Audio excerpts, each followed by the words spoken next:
Live from Utrecht, this is the fan Wirdum Sjorsnado. Hello. Sjors, welcome. Thank you. Who's this? There's a guy in the room. There's another guy in the room. Sorry to... There's three of us today. That's right. And I'm also from Utrecht, so that's amazing. All three of us. Ruben Somsen. That's right. Welcome. Thanks. Let's start with, let's briefly explain who you are. Sure. I'm Ruben. I like Bitcoin a lot. Originally, I've been in South Korea for a very long time. I ran the Seoul Bitcoin meetup there, and I got so into Bitcoin that now I'm kind of contributing or going and making proposals such as Statechains, which I assume we're going to be talking about today. Yeah, and in South Korea, you were hosting the Seoul meetup, I think? Yeah, that's right. So I was doing the Seoul Bitcoin meetup there. Right now, it's kind of on a hiatus. I mean, I'm not there. There's Corona right now, so that's not great. Maybe some of the guys that are still around there will be organizing more meetups again once things get back to normal. But for now, I'm here back in the Netherlands, and I'm enjoying your company. So that's also great. Yeah, and you're hanging out in Utrecht, and you're staying here for the foreseeable future? I haven't really planned ahead. So for now, I'm just going to be here, and we should hang out more often. Yeah, I mean, the weather is great here, so... A little rainy. I got wet on my way here, but it's something. Yes, and you designed Statechains. That's your claim to fame. Yeah, that's I guess that's the one that stuck. I mean, there are a couple of other things that I've done that I haven't really, I guess I have yet to present in a way that people understand and appreciate, but Statechains is the one that I think most people know me from. Mm-hmm. You want to get into it? Sjors, yeah. Are you ready for Statechains? I think I am. I mean, we could probably remind the user that we did an episode 6, about sharing a UTXO, so sharing a coin on the blockchain between multiple people. We discussed various ways to do that, and this is actually another way. Yeah, that's right. Payment pools, right? I listened to that episode. Correct. Well, it is and it isn't. It's pretty different. Well, that's why I said it's another way. Okay, it's another. Yeah, but you're not sharing the UTXO in the case of Statechains. Anyways, you're sharing it with the Statechain Federation, sort of. So I think you could say that. It just depends on how you look at it. Okay, maybe I should say another way. Well, it's like sharing a car. You know, whose car is it? What are you sharing? I mean, a little bit. You're right. There is another party involved. I think that is important to indicate. Yeah. All right. Let's get into Statechains. Who's gonna? I guess it makes sense if you take the lead, Ruben. Sure. Doesn't it? Yeah, I guess so. Please. Okay, go for it. Yeah, feel free. Okay. First of all, let me ask you a question. First of all, what problem are we solving here? Yeah. So the problem we're solving is basically trying to take Bitcoins off-chain in such a way that we have a minimum amount of risk to some kind of third party. So what we want to have some Bitcoins, and I want to send you those Bitcoins, but ideally we don't use the Bitcoin blockchain because that's expensive, especially in the future when more and more transactions hopefully are going to occur. So we have to do it in some other ways, and Statechains is one of those ways. And one analogy or one similarity is that of federated sidechains. So federated sidechains are kind of also a model where you basically hand over your Bitcoins to some kind of multi-sig address, and then from that point on, you move your coins on another ledger, and then at some point, you ask for your coins back, and the multi-sig hopefully gives them to you.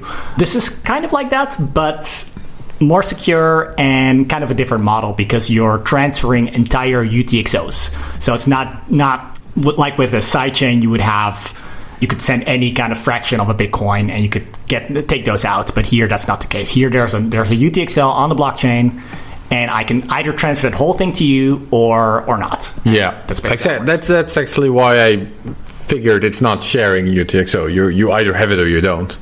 It's not like we both have a part of it. Yeah, you're passing the UTXO around.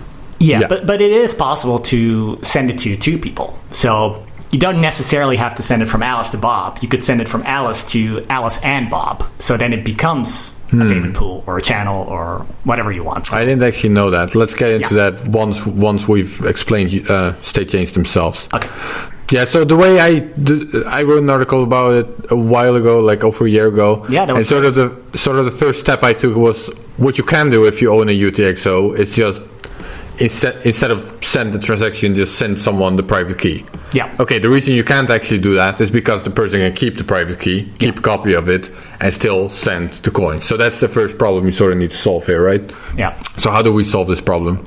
How do you share? Yeah, how do you share a key and not not get screwed over because the other guy still has the copy of the key? Well, there's this guy in Canada that made this device that can do that. But this may be a bit of a sidetrack. Is that? I have no idea what you're talking about. Are you talking about like an HSM, like a device that can transfer over private keys? Yeah, the USB key that has a private key on it and has a self-destruct mechanism that will... Oh, sure. Open dime. The open dimes. All right. But that is a way to do that. A very different trust model than what you're describing. But it's kind of similar that you cannot... You can't just send arbitrary amounts. You can't use an open dime to send half of the money from the open dime. You give the whole thing. Yeah, that's true.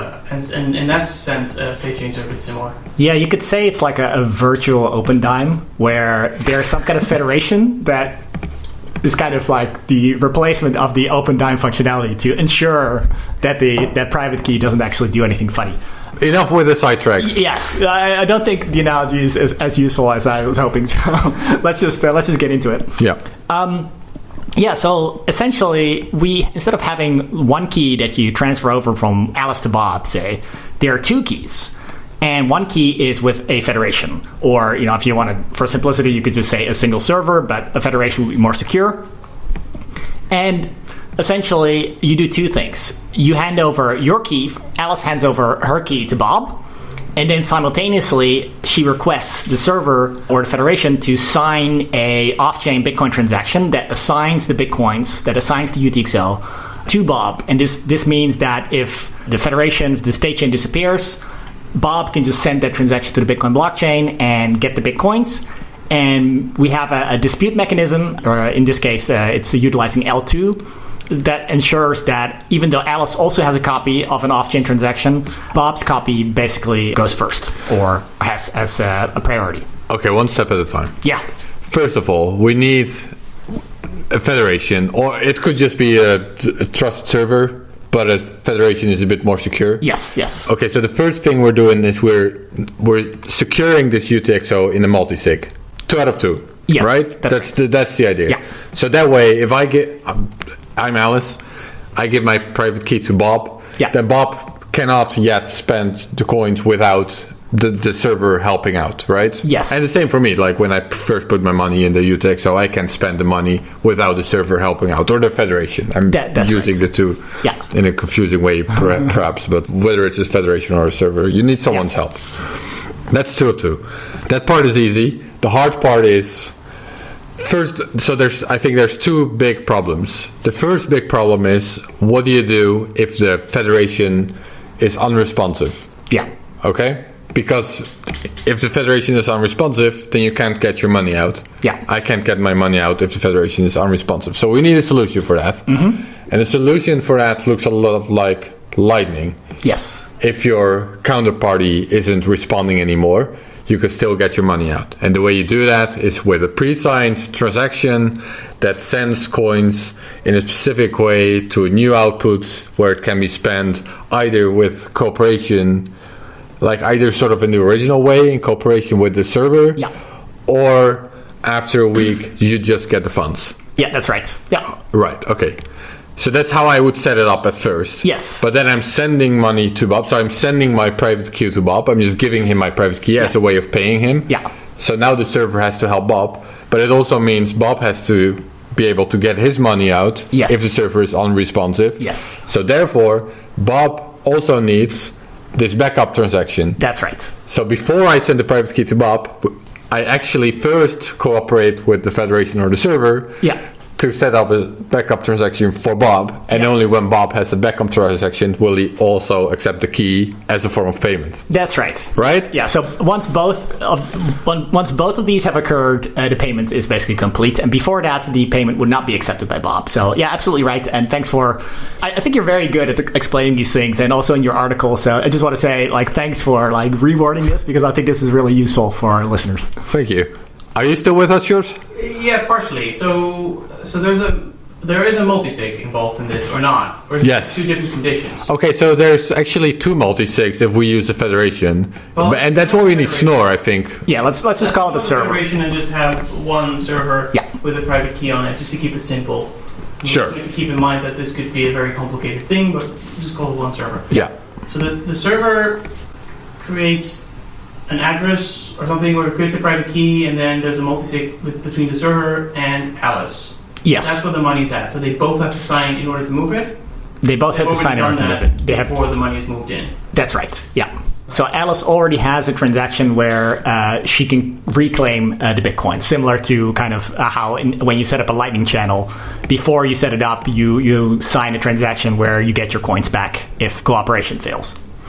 Yeah, which you don't broadcast yet, obviously. Yeah. Like you broadcast that if and when the server is unresponsive.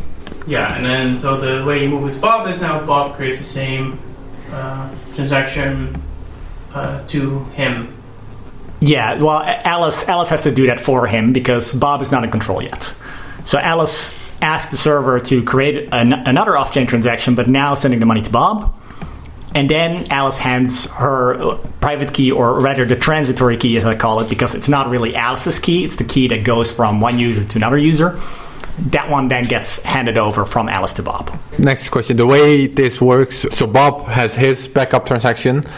That must be able to override Alice's backup transaction, right? Yes. That's and I think that's why there needs to be this week of wait time, basically. Yes, there needs to be some kind of resolution there, and it's very similar to Lightning, where you when you send coins, you create a new off-chain transaction, and then the previous off-chain transaction has to become invalid somehow. And the way it's done here, or at least the ideal way for Statechains, is utilizing L2, which is a soft fork that is going to come in the future, and that's actually mainly intended for the Lightning Network. But what that does is it allows you to not have to invalidate a transaction, but instead you can kind of override it, or that would be like kind of my analogy, where even though Alice has one of these off-chain transactions, even if she sends it to the Bitcoin blockchain, Bob can then go ahead and send his transaction and kind of override it and take the money. Yeah. Because what we're worried about here is Alice gives a key to Bob, but Alice still has a key, so she could steal the money. But yeah, if she does that, just like in Lightning, there's some sort of way to stop that from happening. Yeah. And the way that you can already do is with rolling timeouts, right? Where Alice can send the transaction on February 1st, but Bob can do it a day earlier. Yeah. So Bob can always stay ahead of Alice. And with this new proposal, Segwit any brevout is another word for it. Sometimes it's called Segwit no input. It changes names all the time. Yeah. It doesn't matter. Alice can broadcast her transaction, but Bob's transaction will fit onto that transaction, so to speak. So he can always just take the money from Alice, but not the other way around. Alice's transaction does not fit on Bob's transaction. Yeah. Right. So no one needs to trust anyone for anything, right? Wrong. There is so there is a trust trade-off, Ruben. Yeah. Tell us about the trust trade-off. Yeah. So the trust trade-off is that if the server, let's call it, right, could be Federation, if they literally want to take your money, they have a way of doing so. So what they could do is they could be the first person, they could pretend to be Alice, right? So the server is also Alice, and then... Yeah, they're not pretending Alice in this example, they are Alice. They are Alice, yes. Yeah. So we've got the server, we've got Alice, and then Alice sends her coins to Bob and hands over the private key. But now we still have Alice, who has the private key. And Alice, because she's also the server, also has the server key. So now she has both keys.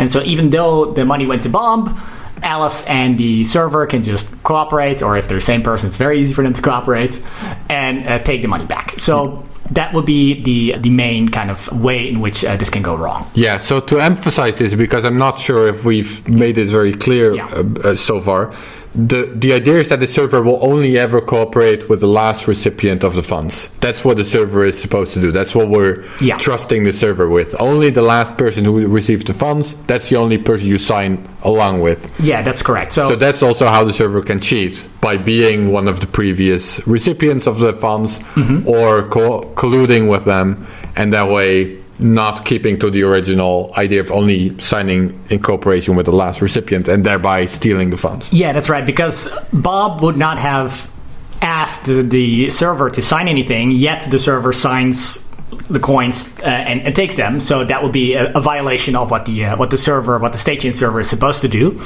Generally speaking, so if the server is malicious, you're screwed. But there are quite a few kind of nice things that we can do to make it as trust minimized as possible. Well, to be clear, still there is this problem. It exists. So the first thing is that, which we talked about already, right? It's the federation. So it's not just a single person. It's a group of people. Hopefully they're all over the world and they're spread out. And there's some kind of threshold multi-sig. So 7 out of 10 have to agree to take your money if they want to do so. And the second thing is that there's actually a little trick that might be a little bit difficult to explain. So I guess I won't go into it too deeply. But essentially, there is a trick that allows you to change the transitory key with each transfer. If the Federation is not malicious and if they're acting honestly, they will cooperate with Bob to change the two private keys, the Statechain key and the transitory key. And now if at some later point, let's say Alice goes and tries to hack the Statechain, they cannot actually take the coins because the Statechain has updated its private key and no longer has the key that it used in cooperation with Alice. Yeah, so maybe it's useful here to consider how a custodial wallet might work. Yeah. Right? In custodial wallet, you give a server / federation, whatever it is, you give them your Bitcoin and they can do whatever they want with it. Whether or not they're honest, and they could be forced or they could be hacked at some later point. Yeah. But in this model, like you're presenting me now, if they're honest, they can at least make sure that if they get hacked, it doesn't matter. Yeah. If they get hacked later on, it doesn't matter. Yeah, so it's kind of like a voluntary non-custodial setup where if they voluntarily give up their control, then they cannot even cooperate with prior users of the Statechain and take the money. So they literally kind of give up their control as long as they follow the protocol as intended.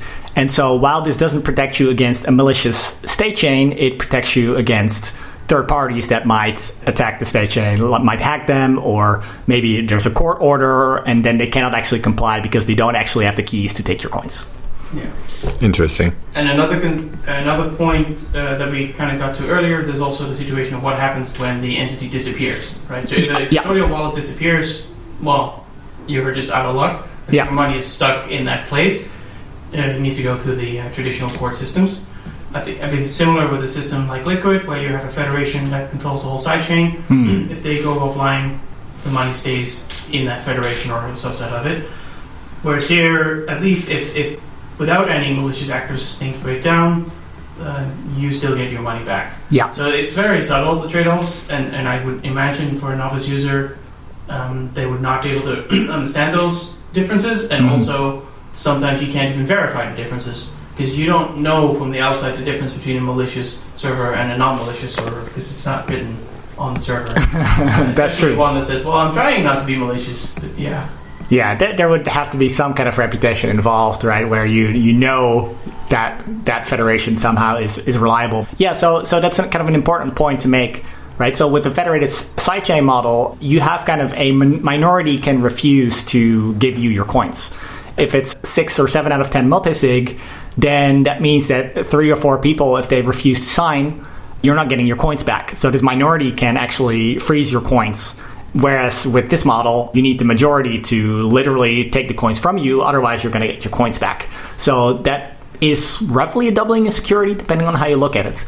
And on top of that, you can even make the federation a higher threshold. You can do an 8 out of 10 and 9 out of 10, because the worst case scenario is that 1 or 2 federation members disappear, and then you're forced on chain, but you don't lose your money. So it's not a huge deal, although it is an inconvenience. Maybe it's worth pointing out, because we still had this very cumbersome property of having to handle the entire UTXO. Yeah.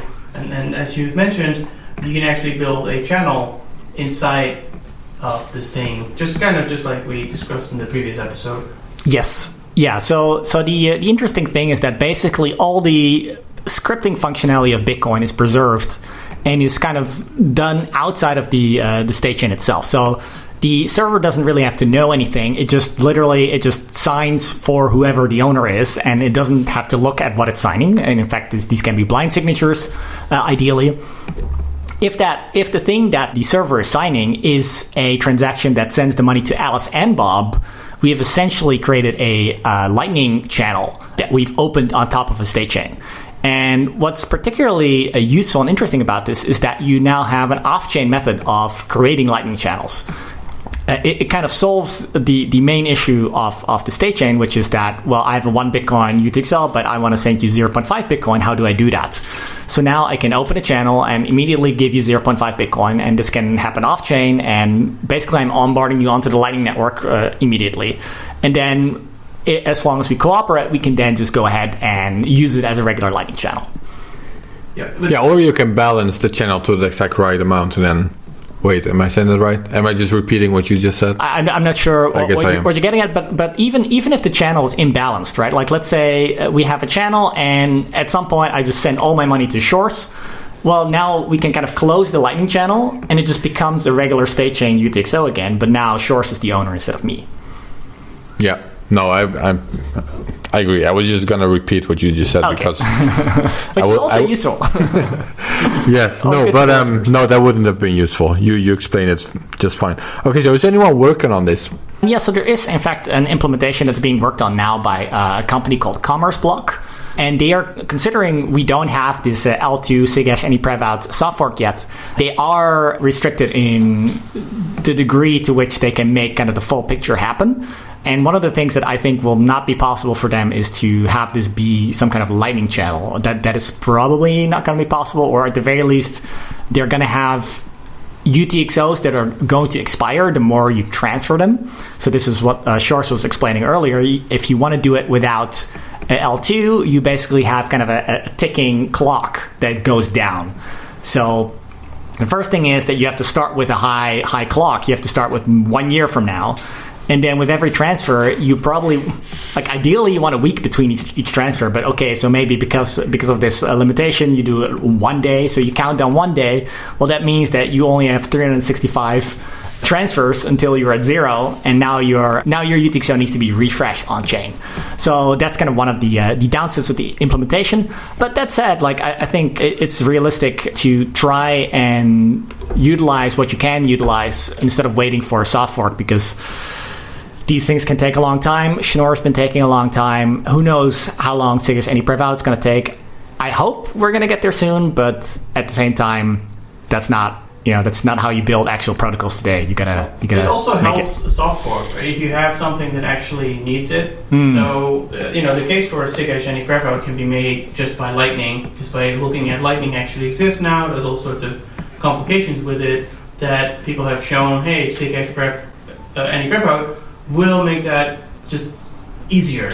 Yep. So there's a very clear case for it already. But if that case didn't exist, then maybe something like Statechains could exist, and it'd be cumbersome, but people would still be using it, because that's of course the metric. Like, you can have a really complicated system, and if nobody uses it, then nobody cares. But if a lot of people are using it, but the complexity is there, now you've made a case for the soft fork.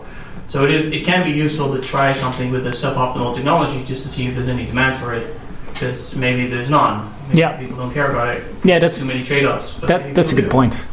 Yeah, no, I totally agree, and it is, I guess, to your point, it's kind of yet another reason to get SIG any prev out. So that's a plus, I guess. Yeah. Well, it could be. It could be, yeah. Who knows?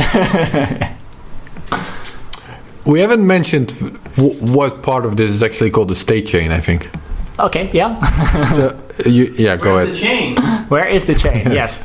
So there is a chain, and that is so when Alice sends her money to Bob, what Bob has to do is actually go back and check all the signatures that the state chain has made with this key to see if there's any conflicting transaction. So that is the chain.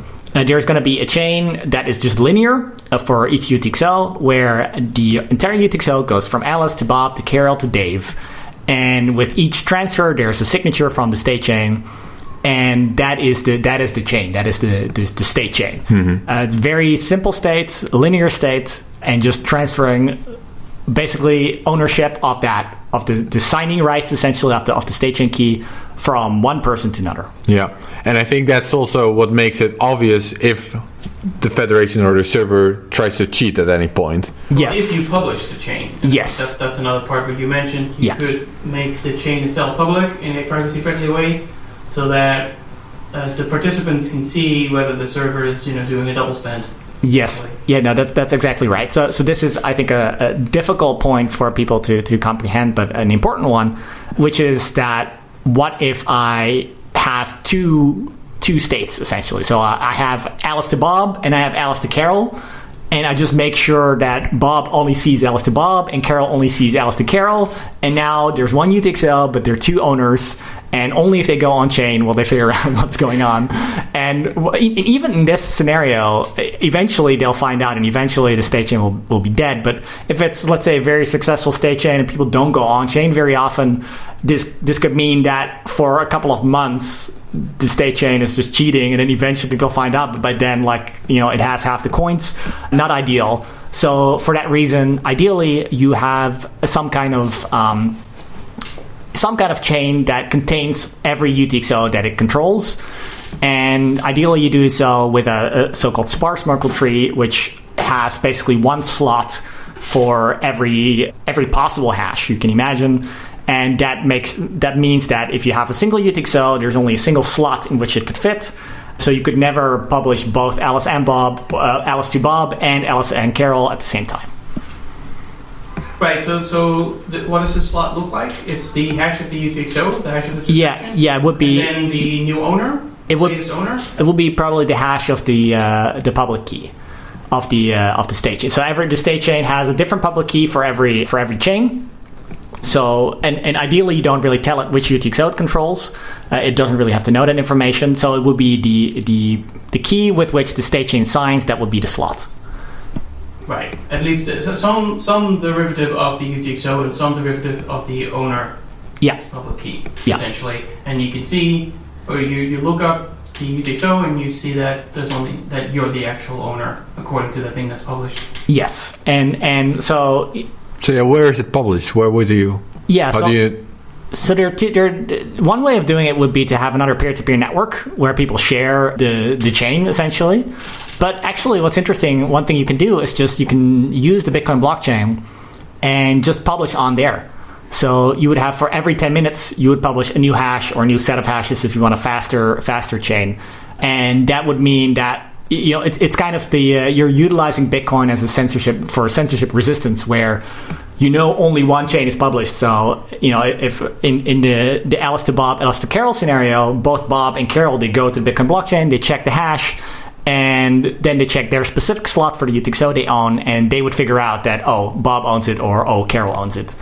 But that would then have to be like a Merkle root in the blockchain, because otherwise, what's the point? The point is to do it off chain, right? The only thing you need to put in the blockchain is a Merkle root. Yeah. Of all the state chains. Yeah, or like all the state chains plus the Library of Alexandria. The point is, as long as you offline have all the information that you need to reconstruct the whole Merkle tree, then you should come to the conclusion that the Merkle root is what is in fact in the Bitcoin blockchain. Yeah. I mean, my issue with this sort of stuff is you're really proving why Bitcoin exists, because all these problems like, but what if somebody double spends? What if somebody's lying about what the truth is? Well, now imagine we have this blockchain where we can just fix that, but you run into at some point some scaling limitations. So it's nice to have creative ways out of it, but it's also nice to see that whenever you run into problems with this new layer, you can see that Bitcoin kind of solves that problem. Absolutely, yeah. But I mean, that is sort of the point of second layers, partly. Yeah. Like we're making some sort of trade-off somewhere in order to benefit in other ways. Well, it'll be interesting to see which of these solutions tends to win out. I mean, I am a little biased towards the Lightning working. Yep. And at this point, I don't see so much adoption of Lightning that I'm worried that the main chain is going to run out of capacity.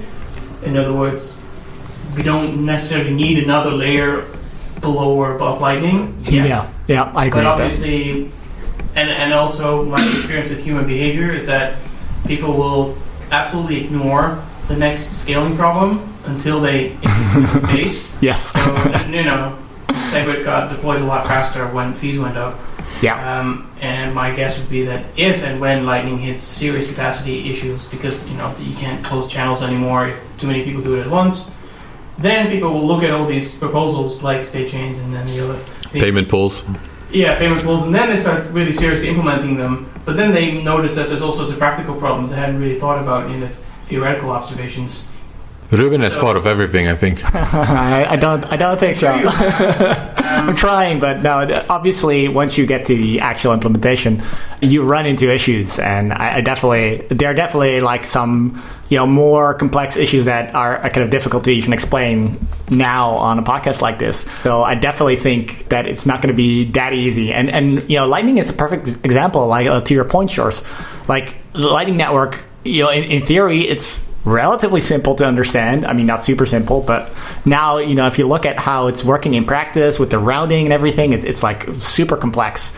And most of the problems are only discovered when you really are doing it. Yeah. So I'm imagining these cycles where you start running at max capacity, you then start trying this new layer solutions, but by the time you have some experience with it, the capacity is already sort of subsided again. Yeah. And then you have a few years to work on it, and then it repeats. And I think I look at this from the perspective of where does Bitcoin have to go. And for me, it's kind of obvious that there is some kind of role for federations. And I think Lightning is kind of the superior option in terms of trustlessness, where you don't have to, there's no federation with Lightning, right? So that is better in that sense. But the issue you get with Lightning is that it's limited in throughput, right? You have routing, you have channels, and you have to send money through channels that are available that have enough liquidity. Whereas with Statechains, you don't really have that problem. You can have a 100 Bitcoin UTXO, and you can transfer it from one person to another person. No issues there. Obviously, there's a trade-off there, but I think once there will be a point where we hit the limitations of the Bitcoin blockchain, we hit the limitations of Lightning, and I think that's where federations fit in, and then we see federated sidechains becoming more popular, and hopefully Statechains as well. Right. Yeah, they work good in combination with each other as well. Yeah. Do you have an opinion on? Have you looked into payment pools, for example, because they have sort of the same benefit? Yeah. At least when it comes to like hosting Lightning channels. Yeah. How do they relate to each other? Why are Statechains that much better? Yeah. So it's kind of a different problem, right? Where the payment pool can actually work on top of the Statechain. So with a payment pool, at least like I think the scenario you guys described was where you kind of go on-chain periodically, right? So you have a UTXO, it's controlled by, let's say, 10 people. And when one of them wants to pay, you go on-chain with all 10 people cooperating, and you send a little bit of money out, and that money came from kind of the inside of the pool from that one person. But from the outside, you just see a single UTXO paying a little bit and sending it to another UTXO. That moment of going on-chain can be completely off-chain now. That would be the Statechain. But that can happen with payment pools as well. Right. But then once you do that, so you would have basically a Lightning channel factory, right? And so then the first thing is you can only pay people that are inside of the pool, or you have to have a Lightning channel with enough liquidity and route it through the Lightning network. So then you go back into the kind of the Lightning limitations. So even there you have kind of a limit that you're hitting that is not really there with Statechains. Although obviously you have a trade-off of trusting a federation. So it's not you don't get that for free, but you really have total freedom with where to send your money on a Statechain. Yeah, that sounds like a big difference, right? So we talked about these payment pools before. So you cannot simply move money out of it without doing something on chain. Yeah. Or with Lightning. But you can send it to people who are not in the payment pool. They just got to join then. So that's sort of similar benefits. That's an on-chain action. You can't join off-chain. There's no way of joining a payment pool off-chain. That's not possible. I think there is. Yeah, you can pay someone. But maybe we have to re-listen to our own episode. No, I'm pretty sure it's possible. You can just let someone join. I don't think so because you have a multisig and they're not part of the multisig. They don't have the key. No, but they are in the new version. Yeah, but then you have to go on chain to put them in the new version. I don't think so. On chain that gives them ownership. If nothing happens on chain, they won't be like in the UTXO. Who controls the UTXO? Well, it's not that person, right? Because but they are. So Sjors and me, we're in this payment pool, right? Yeah. So we got a shared UTXO. Mm-hmm. Okay, then we now want to pay you. Okay. We both have, I don't know, I have 2 Bitcoins, Sjors has 1. Yeah. Now I want to pay you 1, so we both have 3 in the new payment pool. Yeah. So we create a new multi-sig where you are also part of it now. and we distribute it in such a way that we all have 1 Bitcoin. And we do this through L2, so we can do it off-chain, and now you're part of the pool, and we did it all off-chain. Okay, so let's say I'm part of the pool now. This is not about Statechains at all anymore, by the way, but that's fine. No, it's still related. But I can bring it back to Statechains. But okay, so now the question is so you brought me in off-chain, but now who owns the UTXO on the blockchain? What is the script there? Well, that's basically this off-chain transaction that you have. You can send it to the blockchain, and then you have the coin, right? Yeah, but you can funding transaction. Yeah, but you can update. Who can update that funding transaction? Well, the funding transaction is already on the blockchain, so nobody can update it. So the same way you added me. The same way you added me to the pool. You can also unadd me because you guys control that key. I don't control. Yeah, we still control the snore, the original taproot. Yeah. Yeah. So damn it. That's where the pool party ends. I'm afraid. Yeah. I think you might be right. Yeah. But now so in that case, if we are right, collective we, then you can sum up some of the differences, saying, okay, with Statechains you can add arbitrary people without doing anything on chain, but you need to trust server-ish. Yeah. And but both of them you can do lightning channels inside of it, so that's kind of cool. Yeah. What else? So there's one thing. And you can compare it with, you can go all the way from a custodial wallet where you have some trust, you have complete trust, but account balances can be moved completely arbitrarily, and people can receive Bitcoin by getting an email without any on-chain action if they trust that model, or they can take it out until it goes Ponzi. And then you go to a federated sidechain where you trust the federation to actually give you your money back, but within that system you can move arbitrarily, and you can send it to people who are new, right? You can send Liquid, for example, to any person on the planet, as long as they create a wallet for that. And they can then withdraw it with some restrictions, but they can do it. And with Statechains, you can also send it to arbitrary people.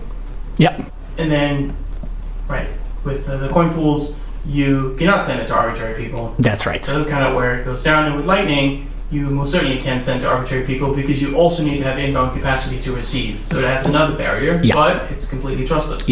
Well, Yeah, that's absolutely right. So you need to be vigilant with Lightning, right? So that's the big trade-off. You can't just go to bed and ignore what's happening on the chain in Lightning. So on-chain, you get it, it's yours, and you're done. Well, so I would have to add that with Statechains, that there's a similarity there, right? Where you do have to watch for Alice. Like if Bob receives the Statechain off-chain UTXO, Alice could still send her transaction to the blockchain, and then Bob has to override it. So Bob does have to check the blockchain once a week or so. So that's similar. Brings me to the point of how complicated is your actual wallet and node software going to be to do this. So we know Lightning software is not simple. It has to watch a whole bunch of things. And we discussed this with the coin pools as well, that you probably need Lightning-ish kind of complexity to move money around and to see which of your co-poolers are actually there, and make sure that all stays synced. So if you have to build the complexity anyway, I would imagine people will just use Lightning because that complexity is already built. And I think with Statechains you have a maybe similar complexity, maybe less, because you can stop paying attention when you're done. Yeah, there's the interesting thing is there's a lot of overlap with how Lightning works. So I think a lot of the stuff that's being built for Lightning will be operational for Statechains. For instance, watchtowers, right?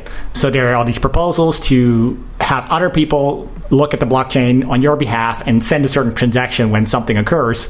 And that exact same model would apply here, for instance. Well, that applies to what I said before too, right? So you can reuse a lot of the complex software that's already out there. Especially if there are good generic libraries. But it's not a completely existing software package yet. No. Somebody has to make it. There's a lot of work that needs to be done. So it's always easy to use a software package that's already there. So there is one point that I want to go back to, which is the payment pool example where Aaron was saying, okay, let's add Ruben into the pool. So one way you can do that is through Statechains. So if inside of the payment pool, Aaron's UTXO is actually controlled by the Statechain, then through the Statechain, inside of the pool, you could give me that 1 Bitcoin. and you would not need a Sjors to cooperate with you in order to do so. So this is a subtle point, but kind of an important one, and it's very specific to kind of what we were getting at with the whole payment pool limitation of A, you can't add new people, B, you have to cooperate with everybody to do so. So if inside of the payment pool, your key is actually controlled by a state chain, you are free to move that coin however you like without the other payment pool participants having to get involved. So that's a kind of a important point, but I think a difficult one to grasp. So hopefully it's clear. It's a lot of layers. Yes, it's a lot of layers. Especially because you can nest this stuff forever, right? Yeah. You have state chains inside of coin pools, inside of state chains, inside of lightning channels. That's right. All right. Aaron, do you think we have more questions to ask this time, or? That's enough nests for me, Sjors. Okay, in that case, I'll say thank you for listening to the Wirdum Sjorsnado Special Somsen edition. Yeah. There you go.